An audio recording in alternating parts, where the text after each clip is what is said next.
नमस्कार विद्यार्थियों, वेदांत क्लासेज में आप सभी का हार्दिक स्वागत व अभिनंदन। साथियों, हम लोक नाट्यों के ऊपर चर्चा कर रहे हैं और आज पढ़ेंगे हम रम्मत के बारे में पढ़ेंगे। हो गए थे ना बाकी सारे लोक नाट्य?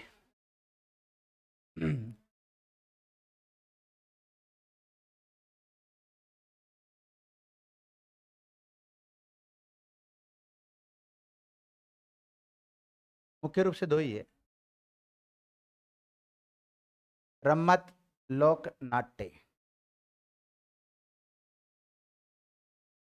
देखो, होली के अवसर पर जितने भी लोक नाट्य किए जाते हैं उनमें सबसे महत्वपूर्ण जो लोक नाट्य होता है उसका नाम क्या है? रम्मत है। ध्यान। और रम्मत देखो, थोड़ा सा इसका चित्रांकन भी दिखा। ये रम्मत के कुछ, इसमें क्या होता है, एक गाते गाते मतलब अपनी बातों को कहते हैं लोग, गायन शैली में कहा जाता है। तो लिखो, होली के अवसर पर जितने भी प्रकार के, होली के अवसर पर जितने भी प्रकार के लोकानुरंजन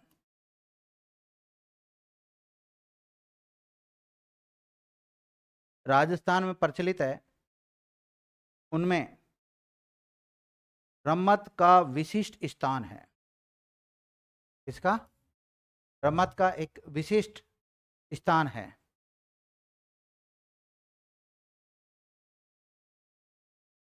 देखो, रम्मत का आयोजन मुख्य रूप से जैसलमेर, कहाँ पे किया जाता है इसका आयोजन? मुख्य रूप से जैसलमेर,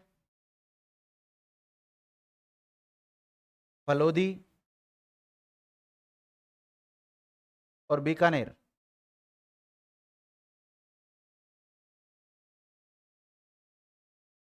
जैसलमेर, फलोदी और बीकानेर में किया जाता है।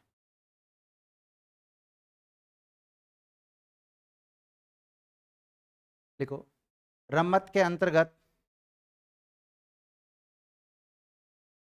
प्रसिद्ध लोक नायक होते हैं ना, प्रसिद्ध प्रसिद्ध लोक नायकों, प्रसिद्ध महापुरुषों, प्रसिद्ध महापुरुषों पर रचित काव्य रचनाओं का काव्य रचनाओं का रंगमंच पर मंचन किया जाता है या मंचित की जाती है। रंगमंच पर मंचित की जाती है।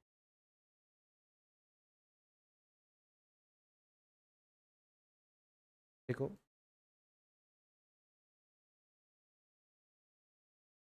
इन काव्य रचनाओं का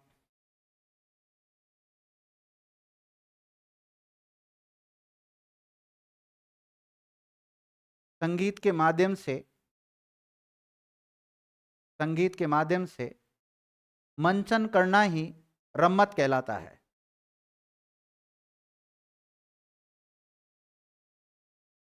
रम्मत कहलाता है।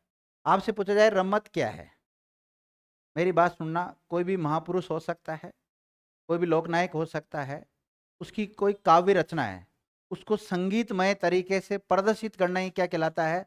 रम्मत कहलाता है। ध्यान, समझ जाओगे। लिखो, रम्मतों के प्रमुख रचयिता, मतलब जिन्होंने रम्मतों की रचना की है, रम्मतों के प्रमुख रचयिता।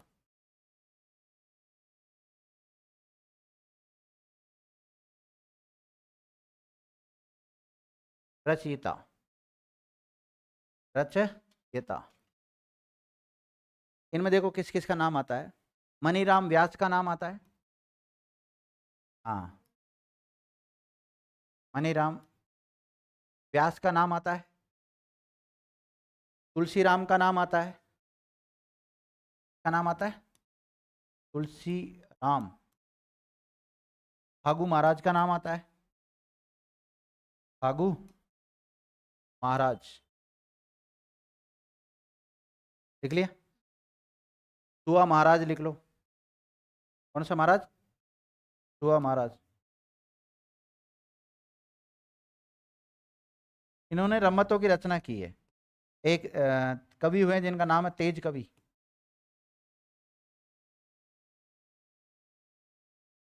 तेज कवि लिख लिया। और तेज कवि को इंपोर्टेंट कर लेना विद्यार्थी, और जैसलमेर के हैं।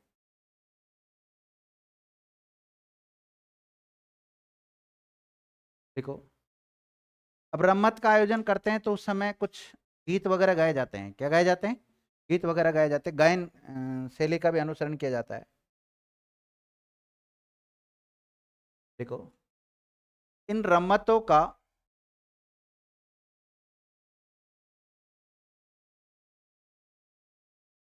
प्रस्तुतिकरण के समय गीत गाए जाते हैं।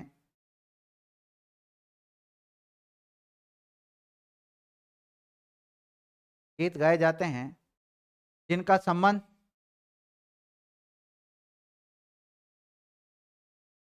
चौमासा,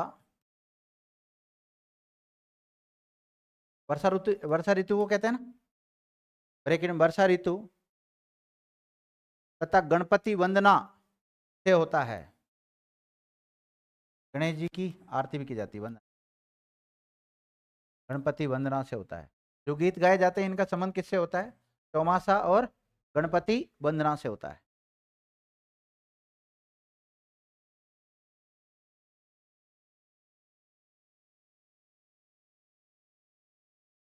देख लिया। अब देखो, राजस्थान में रम्मतों की शुरुआत कहाँ से मानी जाती है? बीकानेर से मानी जाती है। और बीकानेर में जो इनकी शुरुआत हुई है, देखो रम्मत जो की जाती है ना, वो कहाँ पर की जाती है मैं बताता हूँ।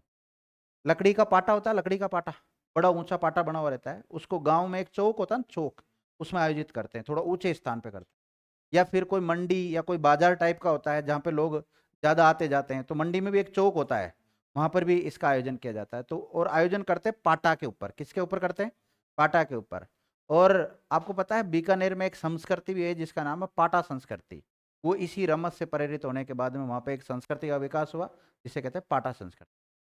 तो पाटा संस्कृति का संबंध भी बीकानेर से है, और पाटा पर ही इसका मंचन किया जाता है। पाटा मंचन का मतलब है कि लकड़ी के पाटे होते हैं, उनके ऊपर इसका मंचन होता है। तो लिखो,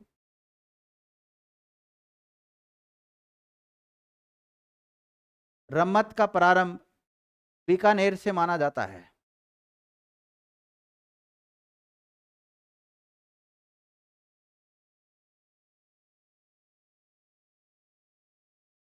बीकानेर से माना जाता है। लिखो, रम्मतों का मंचन पाटों पर होता है। किस पर होता है? पाटों पर होता है।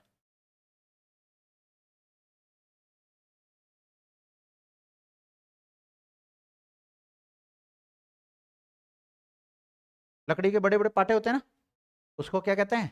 पाटो। मतलब लकड़ी का जो ऊंचा मंच होता है, लकड़ी का बना हुआ रहता है ऊंचा मंच, उसी को क्या कहते हैं? पाटो। तो इसका मंचन कहाँ पे होता है रम्मत का? भाई जब भी कोई मतलब ऐसा मतलब एक धार्मिक या फिर किसी पौराणिक या फिर किसी लोक नायक से जुड़ी हुई कोई कथा है, उसको को गायन रूप में दर्शाएगा तो बिल्कुल नीचे तो जाके दर्शाएगा नहीं जमीन पर। तो लोग थोड़ी देखेंगे, थोड़ा ऊंचे पे अगर दिखाएंगे तो आसपास के लोग, गांव के लोग, सारे लोग देख लेते हैं उनको। क्या लिखा आपने? रमतों का मंचन कहाँ होता है? पाटों पर होता है। नोट, पाटा संस्कृति भी बीकानेर की ही देन है।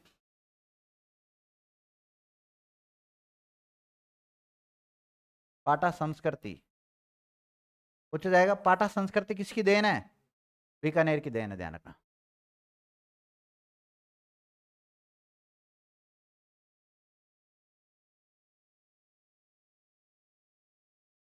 अब देखो, बीकानेर में जो इसका मंचन किया जाता है, किसका? रम्मत का। रम्मत का मंचन किया जाता है, वो किसके ऊपर मंचन करेंगे? पाटों के ऊपर। लेकिन कोई न कोई स्थान होते हैं जैसे फवारा सर्किल अपने यहाँ पर, तो इसी प्रकार वहां पर एक चौक है जिसका नाम है आचार्यों का चौक, बीकानेर में। लिखो, बीकानेर में या बीकानेर की रम्मतों में निम्नलिखित प्रसिद्ध है।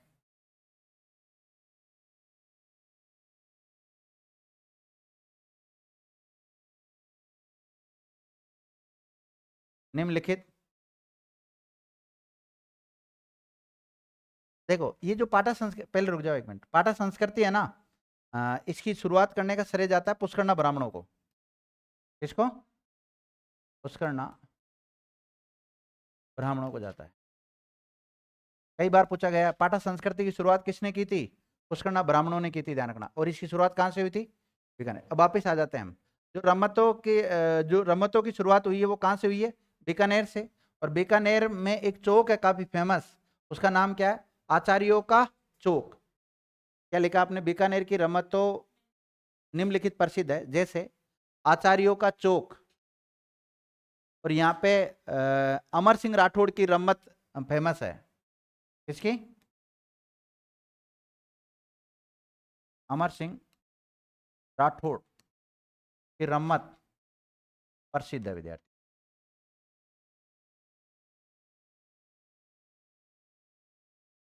लिख लिया? दूसरा लिखो, बिस्सों की चौक, बिस्सों का चौक, बिस्सों का चौक, बिस्सों का चौक। और यहाँ पर चौबल नौटंकी की रमत प्रसिद्ध है। चौबल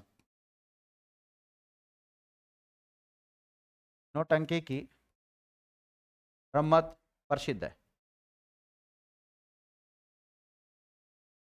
इकानी व्यासों का चौक,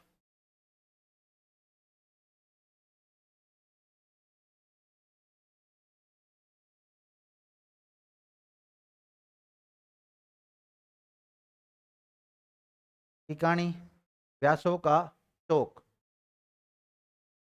देख लिया? यहाँ की जमुना दास जी की रमत प्रसिद्ध है। जमुना दास की रमत फेमस है।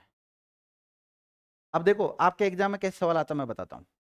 रमत की शुरुआत कहाँ से मानी जाती है? बीकानेर से। बीकानेर की निम्नलिखित में से कौन सी रमत है या नहीं है? तो कौन कौन सी? अमर सिंह की राठौड़ की रमत किसकी? बीकानेर की है। चौबल नौटंकी रमत किसकी है? बीकानेर की है। और जमुना दास रमत किसकी है? बीकानेर की, ध्यान रखना। और एक सवाल क्या बनता है, एक तरफ इनकी जगह का नाम दे देते हैं कि कहां पर कौन सी रमत का आयोजन किया जाता है। तो आचार्यों के चौक में कौन सी की जाती है? अमर सिंह राठौड़ की रमत। और बिस्सों के चौक में चौबल नौटंकी। और किकानी व्यास का जो चौक है उसमें किसकी रमत की जाती है? जमुना दास रमत की जाती है। ध्यान, केवल आपको इनका नाम नाम याद रखना है कि कौन सा कहां पर, बस इतना लिख लोगे? लिखो, बीकानेर में, नोट डालो, बीकानेर में रमतों का आयोजन होली के अवसर पर किया जाता है। कब किया जाता है? होली के अवसर पर किया जाता है। होली कब आती है? फाल्गुन पूर्णिमा को आती है।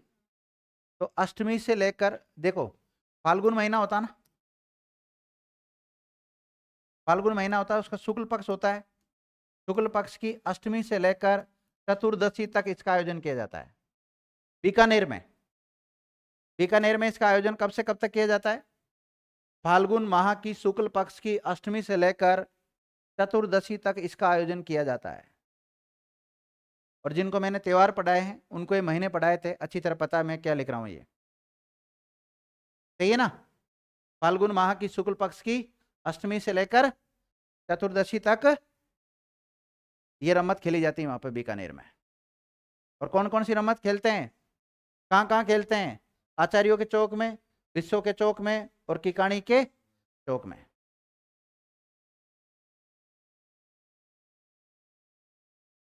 लिखो, बीकानेर की प्रमुख रमत का नाम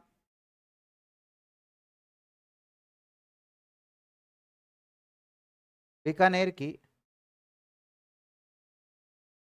प्रमुख रम्मत का नाम लैला मजनू,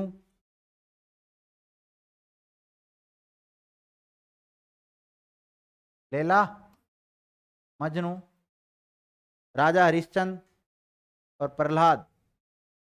मतलब इनके सवांग किया जाता है एक प्रकार से, राजा हरिश्चंद्र और प्रहलाद।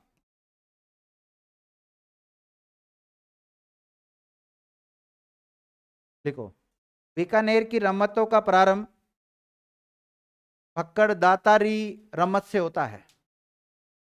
किससे होता है?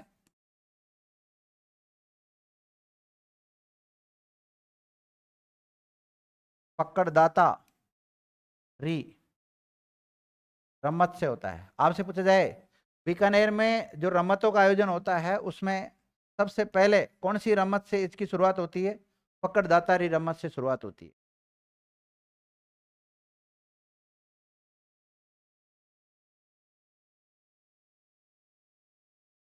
लिख लिया? अब ये तो होगी विद्यार्थियों, देखो मैंने आपको बताया था स्टार्टिंग में कि जो रम्मत है ये मुख्य रूप से कौन से क्षेत्रों में आयोजित की जाती है? बीकानेर में की जाती है, जैसलमेर में की जाती है और फलोदी में की जाती है।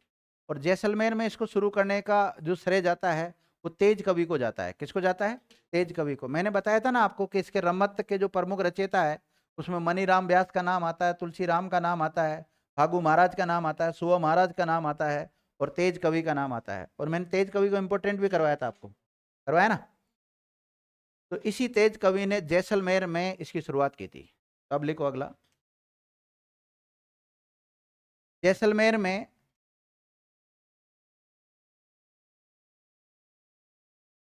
तेज कवि ने, किसने?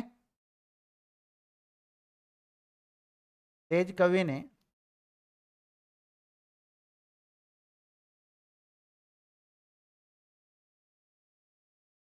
तेज कवि ने रम्मत प्रारंभ की थी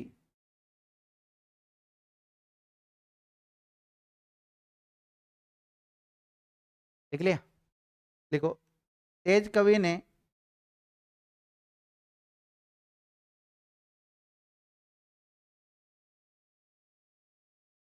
जब रम्मत खेली जाती है ना उसे अखाड़ा कहते हैं। क्या कहते हैं? अखाड़ा कहते हैं। तो इसने एक अपना खुद का ही अखाड़ा बनाया विद्यार्थियों और उसका नाम है श्री कृष्ण कंपनी। क्या नाम है? तो श्री कृष्ण कंपनी क्या है? तो श्री कृष्ण कंपनी एक अखाड़े का नाम है जिसमें रम्मत खेली जाती है और उसकी शुरुआत करने का श्रेय किसको जाता है?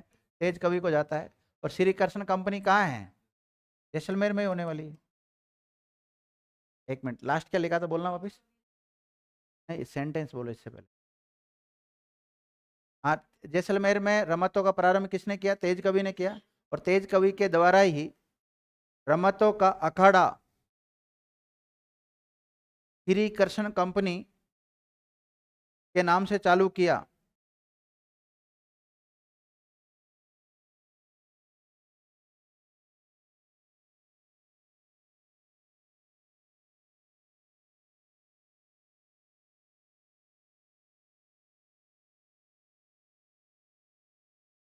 अब देखो, रमतों के रचयिता में एक नाम किसका आता है? तेज कवि का नाम आता है। तो इस तेज कवि के द्वारा कौन कौन सी रमतों की रचना की गई वो लिख लो। देखो, तेज कवि के द्वारा निम्नलिखित रमतों की रचना की गई।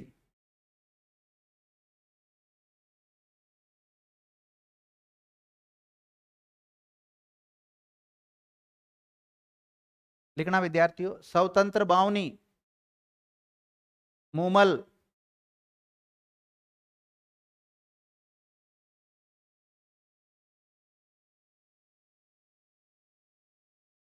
मूमल, जोगी,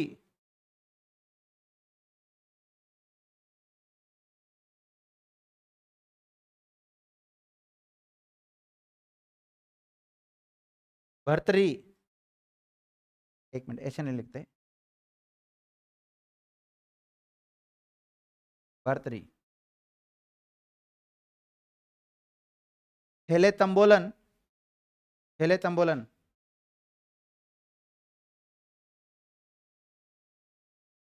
ठेले तंबोलन। आपसे पूछा जाए छेले तंबोलन कहाँ की रम्मत है? जैसलमेर की। किसने रचना की? तेज कवि ने की। स्वतंत्र बावनी क्या है? एक रम्मत का प्रकार है। कहाँ पर प्रसिद्ध है ये? जैसलमेर में। बीकानेर में तो नहीं है ना? जैसलमेर में है। लिखो। तेज कवि ने स्वतंत्र बावनी को महात्मा गांधी जी को भेंट की थी।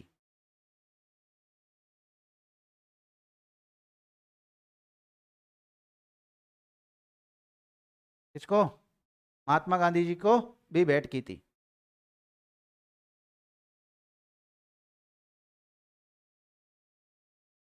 लिखो, नोट डालो, नोट। रम्मत शुरू होने से पहले रामदेव जी के भजन भी गाए जाते हैं। किसके? रामदेव जी।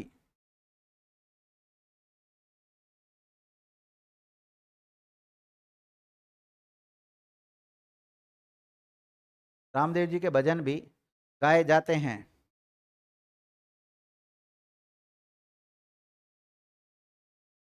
देखो, रम्मत के पात्र खेलार कहलाते हैं। जो खेलते हैं ना रम्मत, उनको क्या कहते हैं? खेलार। रम्मत के पात्र खेलार कहलाते हैं।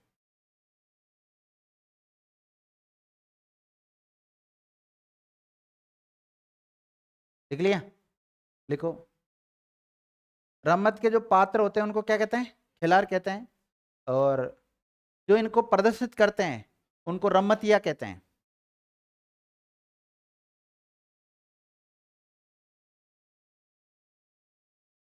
पात्र का मतलब जो टाइटल लिया है इन्होंने, आधार जिनको बनाया है, उनको खिलार कहते हैं। लिखो, इस खेल को प्रदर्शित करने वाले रामतीये या रम्मतीये कहलाते हैं। रामतीये या रम्मतीये कहलाते हैं।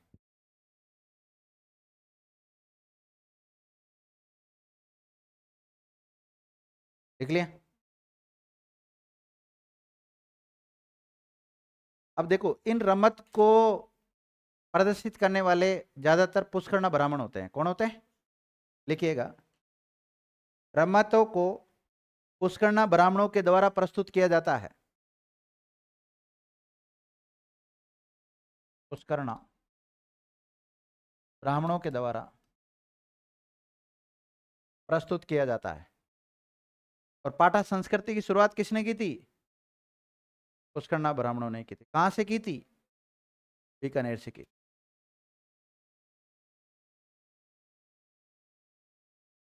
लिख लिया? लिखो, अब रम्मत के समय कौन कौन से वाद्य यंत्रों का प्रयोग किया जाता है वो लिख लो। वाद्य यंत्र।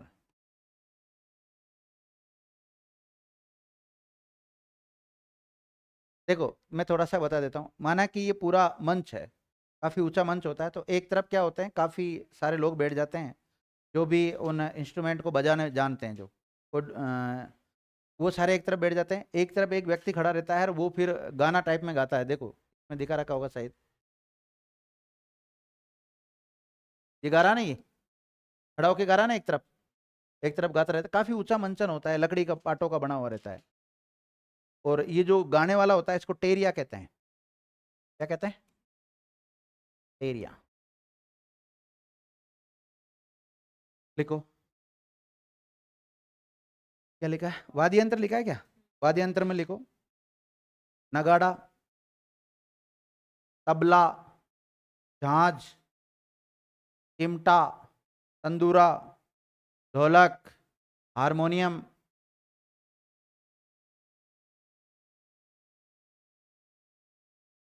हारमोनियम, ढोलक। लिख लिया?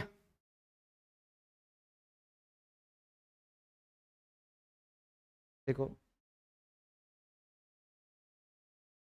गीत की शुरुआत करने वाला टेरिया कहलाता है।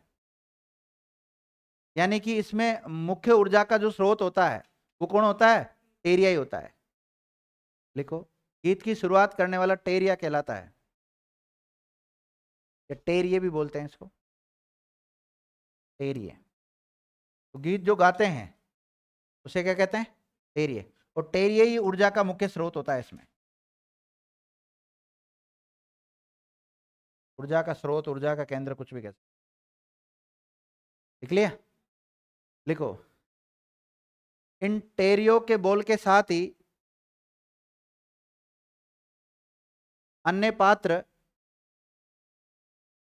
नाचते हुए अपनी कला का प्रदर्शन करते हैं। इस टेरिये के बोल के साथ ही अन्य पात्र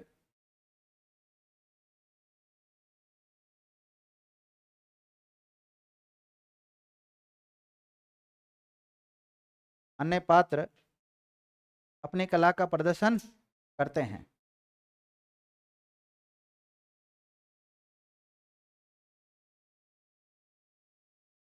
लिख लिया? इसी के साथ रम्मत क्या हो गया आपका? कंप्लीट हो गया विद्यार्थी। और बाकी अपनी तरफ से आप ऐड करते रहना इसमें जो भी मिले, है ना। धन्यवाद।